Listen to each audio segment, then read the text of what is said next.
ये कहानी है तारा सिंघन राजवीर कपूर की। तारा जो कि अपनी बेहन की साजिशों के चलते सब कुछ खो दिया, अपनी इज्जत, अपना प्यार और अपना परिवार भी। तो क्या कभी तारा ये सब वापस ले पाएगी? राजवीर जो एक लड़की को ढूंढ रहा था, तो कौन है वो लड़की?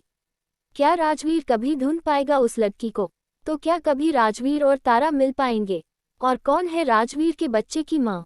जानने के लिए पढ़िए मेरे डैड की कॉन्ट्रैक्ट मैरिज, सिर्फ पॉकेट नॉवल पर। Welcome back to my YouTube channel Spring Blossom Stories। वन तारा प्रेग्नेंट।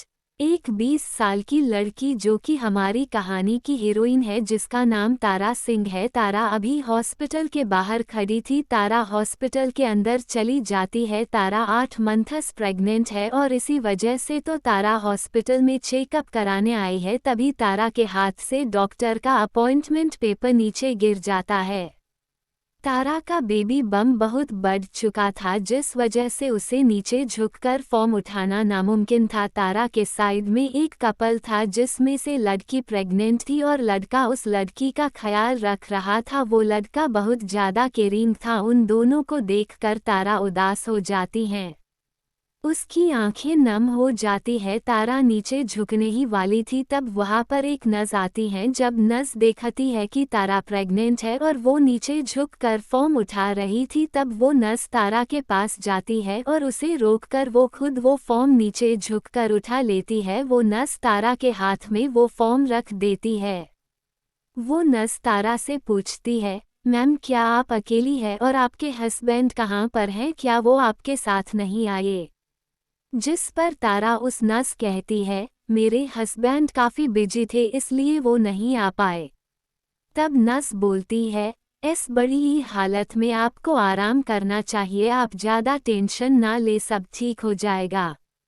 वही दूसरी तरफ हम देखते हैं कि एंटरटेनमेंट कंपनी के सबसे ऊपर वाले फ्लोर में एक लड़का, यही करीब 21 साल का होगा। वो एंटरटेनमेंट कंपनी का सीईओ है और हमारी कहानी का हीरो राजवीर कपूर था। राजवीर दिखने में किसी मॉडल से कम नहीं, पर ये एक कंपनी का सीईओ है। अगर ये सीईओ नहीं होता तो ये कोई मॉडल या सुपरस्टार होता, तो आपको पता तो चल गया होगा कि राजवीर बहुत हैंडसम है और साथ ही साथ बहुत पैसे वाला भी है।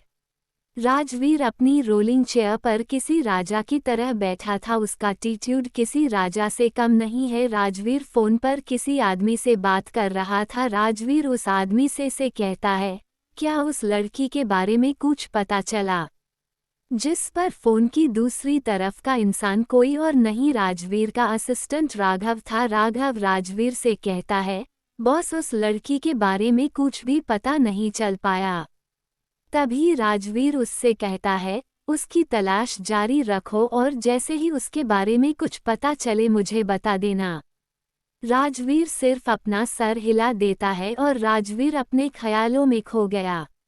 फ्लैशबैक में लगभग 7 महीने पहले एक्सीडेंटली राजवीर एक लड़की से मिला था और वो उसकी और राजवीर की पहली मुलाकात थी और शायद आखिरी भी। उसके बाद ये दोनों फिर कभी नहीं मिल पाए। राजवीर प्रेजेंट टाइम में आता है। राजवीर जिस लड़की को ढूंढ रहा है, कहीं वो तारा तो नहीं? वो तो हम लोग आगे ही देखेंगे। दूसरी तरफ तारा जो चेकअप कर हॉस्पिटल से वापस जा रही थी। तारा अभी हॉस्पिटल से बाहर आ चुकी थी और रास्ते पर जा रही थी, पर तभी उसके सामने उसकी स्टेप सिस्टर नित्या आ जाती है और तारा से कहने लगती है, तुम तो प्रेग्नेंट हो और तुम्हारे बच्चे का बाप कौन है? तुम कितनी बेशर्म हो, शादी किसी और से करना चाहती हो और बच्चा किसी और का। तुमने तो अपनी हद पार कर दी।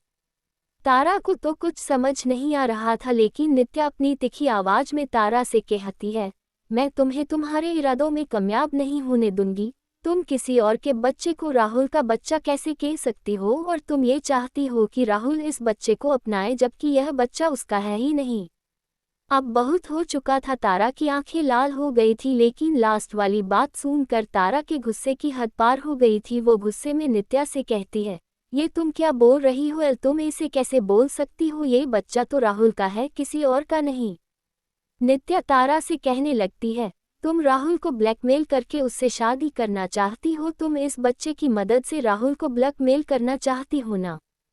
तभी वहां पर राहुल आता है। राहुल तारा का फियांसी है।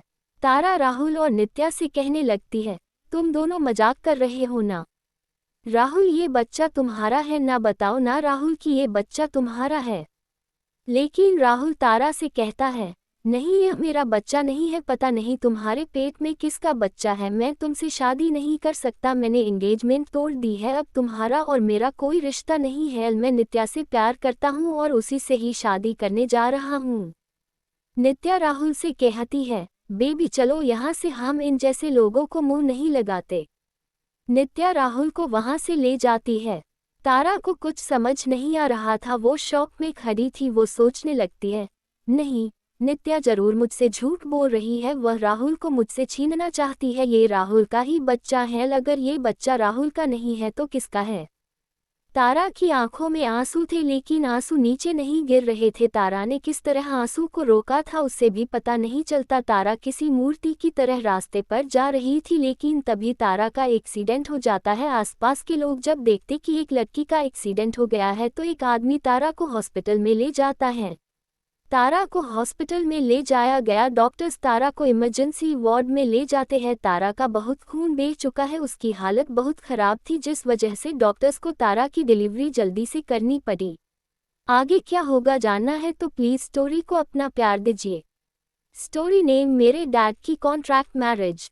Right a fairy P. YouTube spring blossom stories.